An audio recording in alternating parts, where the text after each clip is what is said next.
Shalom, amados! Continuamos com a leitura do livro A Quarta Dimensão. Agora, capítulo 4, primeira parte. Rema. A palavra falada tem criatividade poderosa e seu uso adequado é vital para a vida cristã vitoriosa. Esta palavra falada, contudo, deve ter uma base correta a fim de ser eficaz. O princípio da descoberta da base correta para a palavra falada é uma das porções mais importantes da verdade de Deus. É com referência a esse tópico que quero conversar com vocês agora. Certo dia, trouxeram ao meu escritório uma senhora deitada numa maca. Era paralítica do pescoço para baixo e não conseguia mover nem mesmo um dedo. Enquanto a introduziam em meu escritório, comecei a ter uma sensação estranha. Era como se meu coração estivesse perturbado. Assim como houve um sentimento de expectativa junto ao poço de Betesda, assim também eu sabia que algo ia acontecer. Acerquei-me de sua maca e, ao olhar para seus olhos, vi que ela tinha fé para ser curada. Não uma fé morta, mas uma fé viva. Toquei-lhe a testa e disse: Irmã, no nome de Jesus Cristo, seja curada. Instantaneamente, o poder de Deus se manifestou e ela foi curada. Levantou-se da maca, emocionada, assustada, eletrizada. Alguns dias mais tarde, veio à minha casa para trazer-me alguns presentes. Ao entrar em meu escritório, perguntou: Será que eu podia fechar a porta? Sim, respondi, feche a porta. Então ela se ajoelhou perante mim, ainda espantada de sua cura, e disse: Senhor, por favor, revela-te a mim. És tu o segundo Jesus encarnado? Sorri. Querida irmã, você sabe que tomo 3 refeições por dia. Vou ao banheiro e durmo todas as noites. Sou tão humano quanto você. E a única maneira pela qual sou salvo é por intermédio de Jesus Cristo. Esta senhora tinha recebido uma cura tão miraculosa que a notícia se espalhou rapidamente. Logo depois, uma senhora rica veio à minha igreja, também trazida em uma maca. Tinha sido cristã por muito tempo e servido como diaconisa de sua igreja. Ela tinha decorado passagens e mais passagens acerca da cura divina. Eu sou o Senhor que te sara. Êxodo, capítulo 15, versículo 26. Pelas suas pisaduras fomos sarados. Isaías, capítulo 53, versículo 5. Ele mesmo tomou as nossas enfermidades e carregou com as nossas doenças. Mateus, capítulo 8, versículo 17. E estes sinais hão de acompanhar aqueles que creem. Se impuserem as mãos sobre os enfermos, eles ficarão curados. Marcos, capítulo 16, versículos 17 e 18. De modo que orei por ela com todo o meu poder, mas nada aconteceu. Então gritei, repetindo as mesmas orações para a cura. Usei a palavra de Deus, até mesmo pulei, mas nada aconteceu. Disse-lhe que se levantasse pela fé. Muitas vezes ela se levantava, mas no instante em que a soltava, ela caía como um pedaço de madeira morta. Então eu dizia: tenha mais fé e levante-se. Ela se levantava de novo e de novo caía. Então me dizia ela que tinha toda a fé que há no mundo, mas sua fé não funcionava. Fiquei muito deprimido e logo ela começou a chorar. Dizia: Pastor, o Senhor tem preconceitos contra mim. O Senhor amava tanto a outra mulher que a curou, mas o Senhor realmente não me ama, de modo que ainda estou doente. O Senhor tem preconceitos. Irmã, respondi, fiz tudo. Você mesma viu. Orei, clamei, pulei e gritei. Fiz tudo que um pregador pentecostal pode fazer, mas nada aconteceu e não posso compreender o motivo. Em minha igreja, este problema inquietante de uma pessoa ser curada enquanto outra permanece enferma não ficou limitado a esta ocasião. Evangelistas de fama mundial têm vindo à minha igreja e, entusiasticamente, dizem: todos vão ser curados, todos. Pregam a palavra de fé e muitos são curados. Depois, estes evangelistas se vão, levando toda a glória. E eu fico com a incumbência de tratar dos doentes que não foram curados. Estes vêm a mim desanimados, abatidos e desesperados, queixando-se. Não fomos curados. Deus desistiu de nós. Estamos completamente esquecidos. Por que devemos lutar para vir a Jesus Cristo e crer? Aflijo-me, oro e choro. Por que, Pai? Por que isto é assim? Deus, por favor, dá-me a resposta, uma resposta clara. E ele o fez. De modo que agora gostaria de partilhar com você esta resposta e algumas coisas que me levaram a receber esta compreensão. As pessoas pensam que podem crer na palavra de Deus. Podem, mas falham em fazer a diferença entre a palavra de Deus, que dá conhecimento geral a respeito de Deus, e a palavra de Deus que ele usa para conceder fé acerca de circunstâncias e problemas específicos. É este último tipo de fé que produz milagres.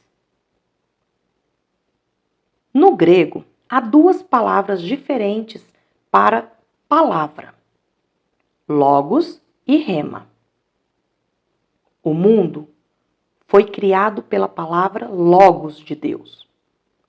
Logos é a palavra geral de Deus, que se estende desde o livro de Gênesis ao Apocalipse, pois todos estes livros falam acerca de Jesus Cristo, direta ou indiretamente. Ao ler a palavra logos, do Gênesis ao Apocalipse, a pessoa pode receber todo o conhecimento de que necessita a respeito de Deus e de suas promessas. Mas, pela simples leitura, a pessoa não recebe fé. A pessoa recebe conhecimento e compreensão acerca de Deus, mas não recebe fé. Romanos, capítulo 10, versículo 17, mostra-nos que o material usado para edificar a fé é mais do que simples leitura da palavra de Deus. A fé vem pela pregação e a pregação pela palavra de Cristo.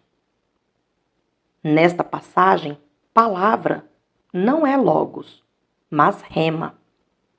A fé, especificamente falando, vem pela pregação da palavra rema. O Dr. Ironside define, em seu léxico grego, a palavra logos como a palavra dita de Deus e rema como a palavra dizente de Deus. Muitos eruditos definem a ação de rema como se o Espírito estivesse tomando alguns versículos da palavra de Deus e vivificando com eles uma determinada pessoa. Eis minha definição de rema. Rema é uma palavra específica dada a uma pessoa específica em uma situação específica. Certa vez, na Coreia, uma senhora chamada Yoon Ae Kyung promovia grandes concentrações para a juventude na montanha Sangak. Essa senhora tinha um grande ministério. Quando se punha de pé e pregava, as pessoas vinham à frente e caíam ao solo como se tivessem sido atingidas pelo raio, tocadas pelo poder do Espírito. Muitos eram os jovens que acudiam às suas reuniões. Nesta ocasião, essa senhora realizava reuniões juvenis em Sangak, e milhares de jovens compareciam todas as noites. Durante a semana da campanha choveu muito e todos os rios transbordaram. Um grupo de jovens desejava assistir ao culto certa noite. Chegando à margem do rio, perceberam que as reuniões estavam sendo realizadas no povoado do outro lado. Mas o rio estava muito cheio e não havia pontes nem barcos por perto. Os jovens se desanimaram. Então, 3 moças disseram: por que simplesmente não atravessamos o rio? Pedro andou por sobre as águas, e o Deus de Pedro é o nosso Deus, e o Jesus de Pedro é o nosso Jesus. E a fé que Pedro tinha é a nossa fé. Pedro creu e devemos fazer o mesmo.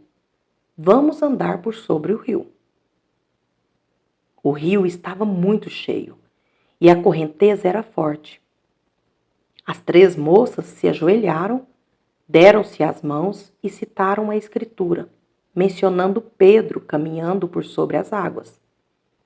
Disseram a todos que iriam repetir o milagre. À vista de todos os demais jovens, entraram resolutamente nas águas. Afundaram-se imediatamente. 3 dias mais tarde, seus corpos foram encontrados flutuando no mar. Esse triste incidente teve repercussão em toda a Coreia.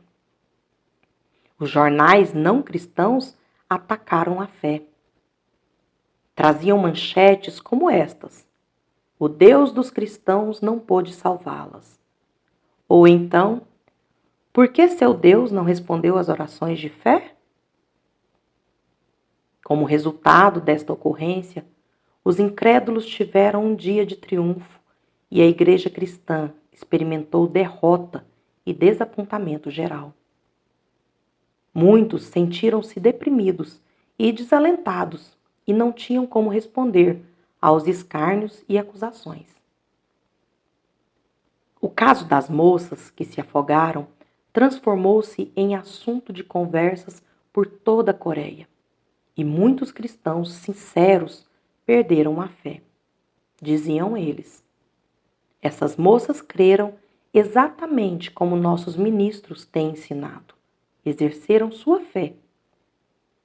Dos púlpitos, nossos pastores constantemente instam que exercitemos com audácia nossa fé na palavra de Deus. Essas moças fizeram justamente isso. Então, por que Deus não respondeu? Deus Jeová não deve ser um Deus vivo. Esta não deve passar de uma religião formalística e nos envolvemos com ela. Que resposta daria você a essas pessoas? Estas moças tinham crido, tinham exercitado a fé baseadas na palavra de Deus. Mas Deus não tinha motivos para apoiar a sua fé. Pedro nunca andou sobre as águas por causa da palavra logos, a qual promove informação geral acerca de Deus. Pedro pediu que Cristo lhe desse uma palavra específica.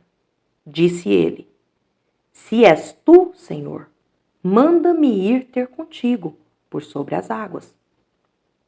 Respondeu Jesus: Vem. A palavra que Cristo deu a Pedro não era logos, mas rema. Deu-lhe uma palavra específica: Vem. A uma pessoa específica: Pedro. Numa situação específica: uma tempestade. Rema traz fé. A fé vem pela pregação e a pregação de rema.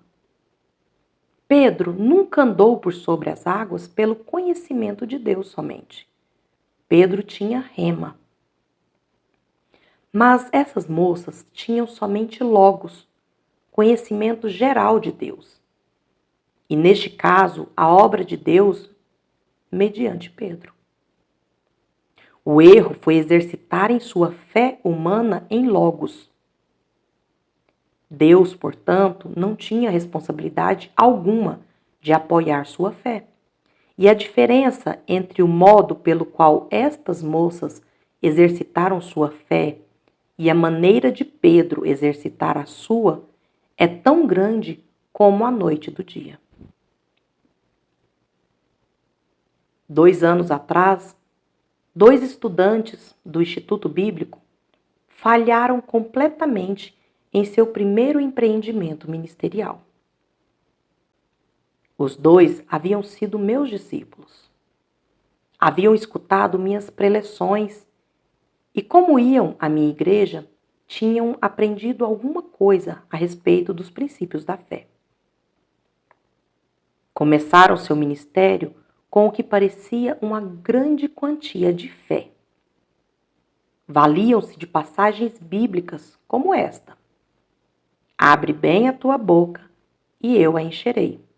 Salmo, capítulo 81, versículo 10. Se me pedirdes alguma coisa em meu nome, eu farei. Mateus, capítulo 14, versículo 14. Foram a um banco e fizeram um empréstimo bem grande. Então foram a um homem bem rico e pediram emprestado outra grande soma de dinheiro. Com esse dinheiro, compraram um terreno e construíram um lindo santuário, sem ter, contudo, uma congregação. Começaram a pregar, esperando que as pessoas viessem às centenas. Esperavam tirar ofertas e com elas pagar a dívida. Mas nada aconteceu. Um destes jovens tinha pedido emprestado cerca de $30.000. O outro, cerca de $50.000. Logo chegaram os credores. Os jovens se viram muito apertados e chegaram ao ponto de quase perder a fé. Então os 2 vieram a mim. Choraram. Pastor Cho, por que o seu Deus é diferente do nosso? O Senhor começou com $2.500 e agora já completou um projeto de 5 milhões. Nós construímos uma igreja que nos custou $80.000. Por que Deus não nos responde? Cremos no mesmo Deus. Temos a mesma fé. Por que Ele não nos responde? Então começaram a citar passagens bíblicas que contêm promessas, tanto do Antigo como do Novo Testamento, acrescentando: Fizemos exatamente como o Senhor nos ensinou e fracassamos. Respondi-lhes: Alegra-me que tenham fracassado depois de seguir as minhas palavras. Vocês são bons discípulos meus, mas não do Senhor Jesus Cristo. Vocês compreenderam mal alguns dos meus ensinos. Comecei a obra de minha igreja dirigido por rema, não por logos. Deus falou claramente ao meu coração dizendo: Levanta-te, vai e edifica uma igreja para 10.000 pessoas. Deus colocou sua fé em meu coração. E eu fui e o milagre ocorreu. Mas vocês saíram simplesmente com logos, conhecimento geral a respeito de Deus e de sua fé. Portanto, Deus não tem responsabilidade alguma de apoiá-los, embora o ministério que vocês realizavam fosse para o Senhor Jesus. Irmãos e irmãs, por meio de logos, vocês podem conhecer a Deus. Podem adquirir compreensão e conhecimento a respeito dele, mas logos nem sempre se transforma em rema. Suponhamos que um doente tivesse ido ao tanque de Betesda e dito aos que ali estavam: vocês são os bobos. Por que esperam aqui? Este é o mesmo tanque de sempre, com a mesma água no mesmo lugar. Por que tem de esperar dia após dia? Vou entrar na água agora e lavar-me. Em seguida, ele mergulha e toma um banho. Mas ao sair da água, não fora curado. Pois somente depois que vinha o anjo de Deus e revolvia a água, as pessoas podiam entrar, lavar-se e ser curadas. Ainda era o mesmo tanque de Betesda, no mesmo local, com a mesma água. Só quando a água era revolvida pelo anjo de Deus é que ocorria o milagre. Rema procede de logos. Logos é como o tanque de Betesda. Você pode ouvir a palavra de Deus e pode estudar a Bíblia. Mas somente quando o Espírito Santo vem e aviva uma passagem ou passagens da Escritura ao seu coração, queimando-as em sua alma e dando-lhe a conhecer como aplicá-las diretamente à sua situação específica, é que logo se transforma em rema. Se você nunca tem tempo de esperar na presença do Senhor, então o Senhor nunca confirmará a palavra de que você tanto necessita em seu coração. Esta é uma época de muita agitação. As pessoas vão à igreja para serem entretidas, ouvem um sermão curto e são despedidas sem terem tempo para esperar no Senhor. Dá-se-lhes logos, mas não rema. Por isso, não veem milagres de Deus e começam a duvidar de seu poder. As pessoas devem ir ao santuário, ouvir atentamente ao pregador e esperar no Senhor. Mas como não ouvem em atitude de oração, esperando no Senhor a fim de receber rema, não podem, portanto, receber a fé necessária para a resolução de seus problemas.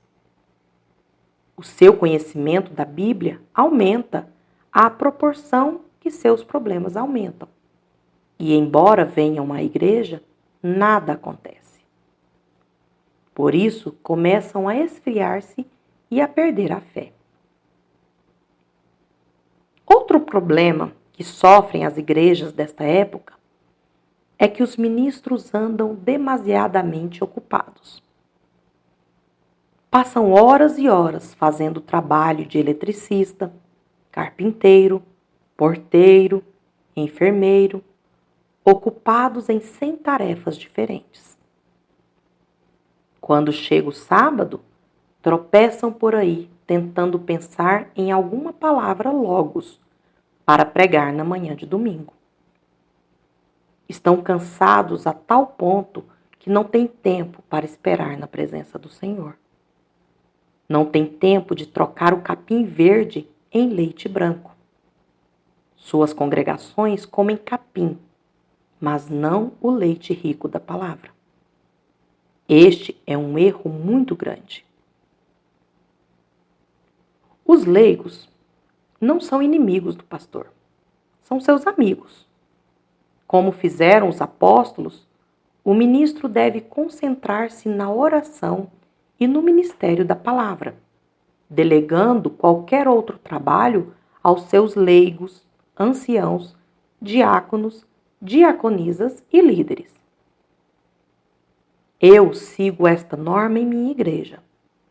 Não ouso subir ao púlpito sem primeiro esperar na presença do Senhor e receber a palavra rema de Deus para essa mensagem.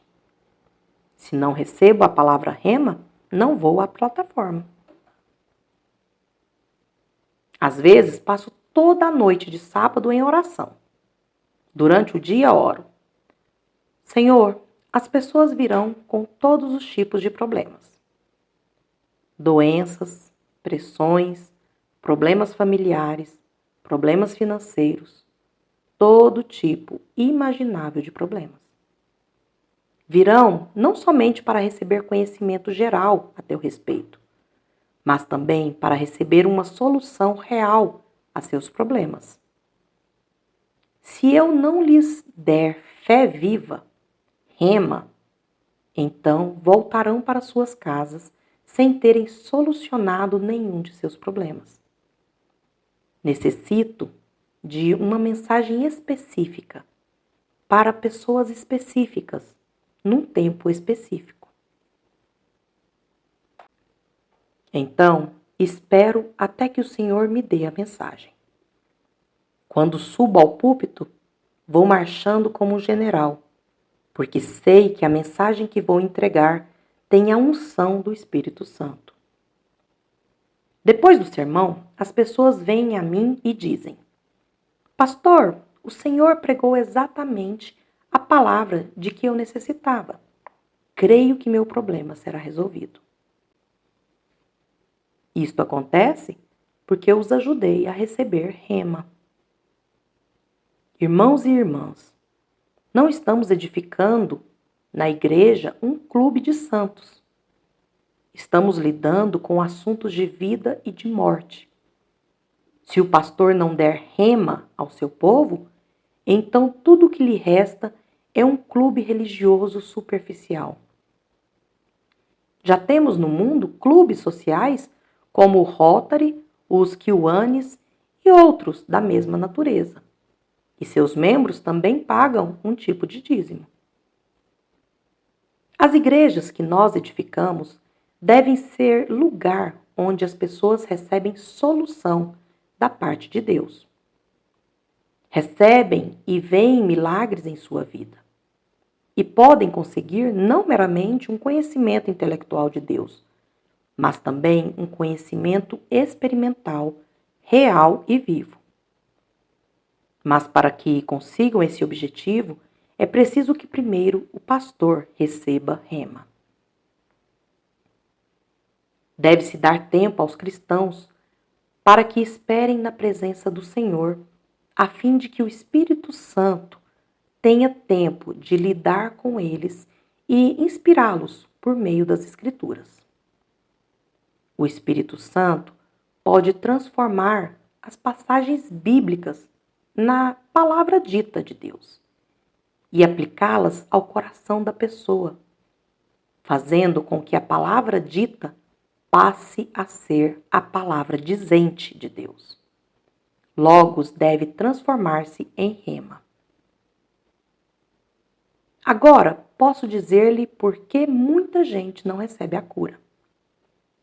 Todas as promessas são potencialmente, mas não literalmente nossas. Nunca tome uma promessa de Deus e simplesmente diga: "Oh, esta é minha, esta é minha." Sim, é sua em potencial, mas só chegará a ser sua na prática quando você esperar perante o Senhor. Antes que o Senhor conceda uma passagem a um indivíduo, ele tem de fazer várias coisas. Primeiro, o Senhor deseja limpar a sua vida e fazer com que esse indivíduo se entregue a Ele. O Senhor nunca dá promessas de um modo promíscuo. Quando o Senhor lidar com você, você deve tirar o tempo para permanecer perante Ele. Confesse seus pecados e entregue sua vida a Ele. Quando essas condições necessárias são produzidas, então vem o poder de Deus. E seu coração, assim como o tanque de Betesda, é revolvido por algum texto em particular. Então, você sabe que essa promessa é sua e recebe a fé para produzir o milagre necessário.